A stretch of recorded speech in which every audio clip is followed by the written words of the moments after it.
हातकणंगले इथल्या Shri Lakshmi industrial manufacturers association म्हणजेच स्लिमाच्या वतीनं औद्योगिक वसाहतीमधील महिला कर्मचाऱ्यांसाठी महिला आनंद महोत्सव घेण्यात आला। खेळ पैठणीचा यासह विविध स्पर्धा आणि मनोरंजनाच्या खेळांमध्ये महिलांनी उत्स्फूर्त सहभाग घेतला। यावेळी कर्तृत्ववान महिलांचा सन्मान करण्यात आला। हातकणंगलेमधील Shri Lakshmi industrial manufacturers association म्हणजेच स्लिमाच्या वतीनं औद्योगिक वसाहतीमधील महिला कर्मचाऱ्यांसाठी आयोजित महिला आनंद महोत्सव मोठ्या उत्साहात पार पडला। महिलांना आपल्या दैनंदिन कामातून विरंगुळा मिळावा आणि त्यांच्यातील कलागुण सादर करण्यासाठी हक्काचं व्यासपीठ मिळावं यासाठी हा कार्यक्रम घेतला होता।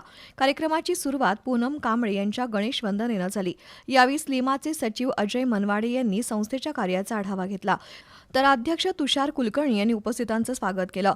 महोत्सव कमिटीचे अध्यक्ष अजित केटकाळे यांनी कार्यक्रमाची प्रस्तावना मांडली। यावेळी कर्तृत्ववान महिलांचा विशेष गौरव करण्यात आला। आदर्श महिला उद्योजिका पुरस्कारानं प्रियदर्शनी पाटील यांना सन्मानित करण्यात आलं। तसंच पल्लवी शिंदे, नफिसा जमादार, प्रियांका पाटील आणि मृण्मयी जहागीरदार यांचा सहउद्योजिका म्हणून, तर मानसी पाटील, सर्वदा माळी, नियती कुशवाह आणि स्नेहल कांबळे यांचा आदर्श HR म्हणून गौरव करण्यात आला। या महोत्सवात गीत, गायन, नृत्य आणि विविध वेशभूषेतून स्त्री शक्तीचं दर्शन घडलं।